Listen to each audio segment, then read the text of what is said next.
damp. I should have gone out for a walk this morning when it was sunny. No.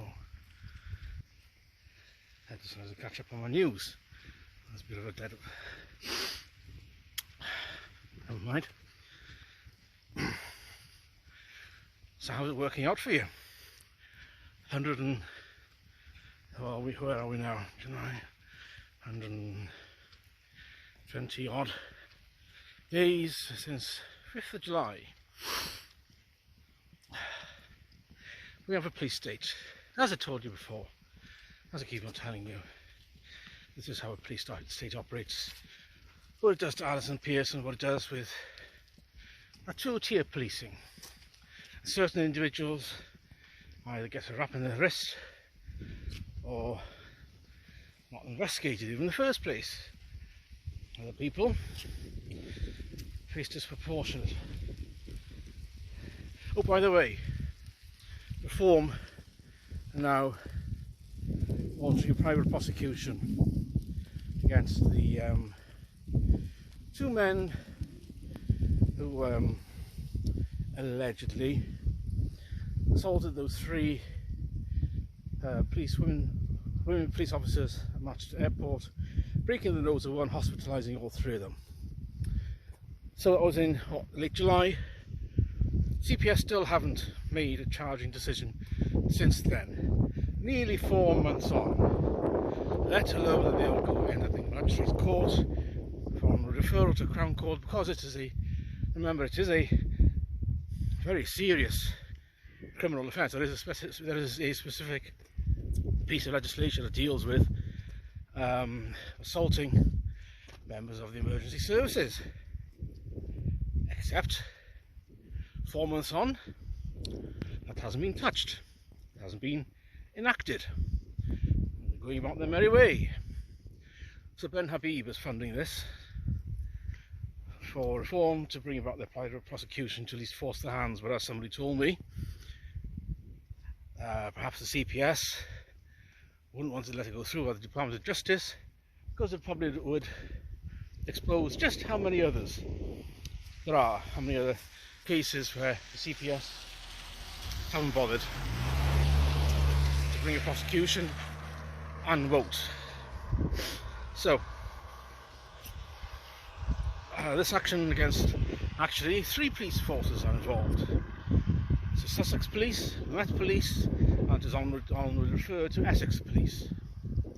And those Essex Police turned up a week ago today, 9:40 AM, because Alison Pierce not at home, 5'4", very, remember that far right thug, all 5'4", of a little Welsh lady in her 50s. And she answered the door in her dressing gown, wondering why the police were there. We won't tell her what tweet was involved. Oh no, we won't tell you any specifics of the supposed offence. Apparently it is a criminal offence according to the Essex Police, under the Malicious Communications Act. And they're not happy with anybody criticising them at all, which is why they're getting an absolute roasting. So, not only was it not just non-crime hate incidents, and these non-crime hate incidents have ballooned in recent years again. Yeah. Children face them. 2 instances that came to light. One child called, in the playground, one child called another a retread.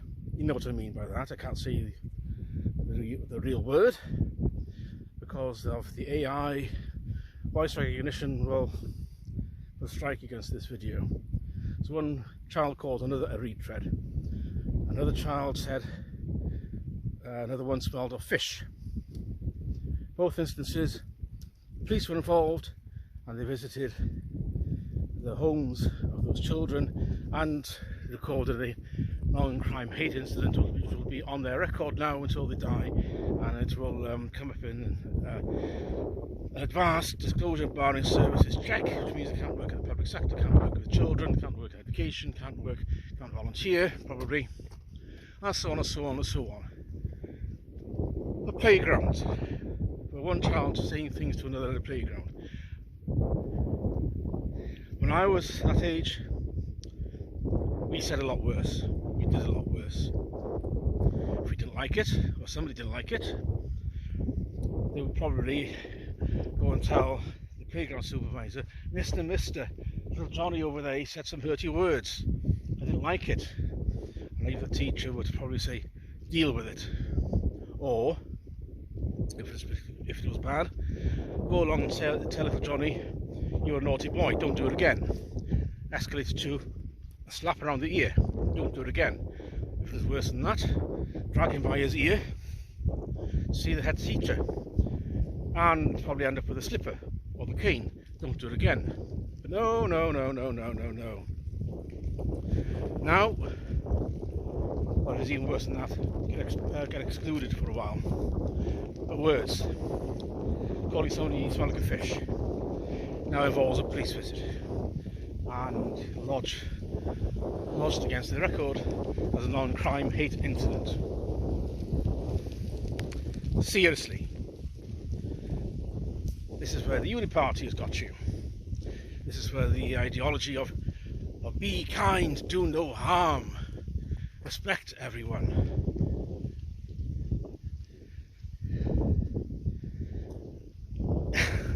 You can't laugh because that's probably a hate crime against the police. I expect that being a member of the police service will probably also be another protected characteristic and end up in the clink. This is what happened in the USSR and in East Germany, and I expect that those Soviet leaders would be absolutely wetting themselves if they at the prospect that they could have instantaneous access to everyone's communications over what we now call social media. Instead of steaming open the mail, look at the lives of others for that. Oh no. So you have to train a parallel police force, as Peter Blexley pointed out some weeks ago. Train a parallel police forces, constables, sergeants, superintendents, chief constables, detectives, detective inspectors, detective constables, detective sergeants, detective inspectors, all the way up to the chief constables. Repeat across the country, a parallel force. Then replace. Have this parallel force that's ready and waiting, call it a different name, then on a certain date, April the 1st, March the 1st, whatever, on a one-day swoop. The old force has gone, all the staff gone, back office staff as well, and replaced with a brand new force, recruited not from universities, recruited from the trades, ideally, just from the rank and file.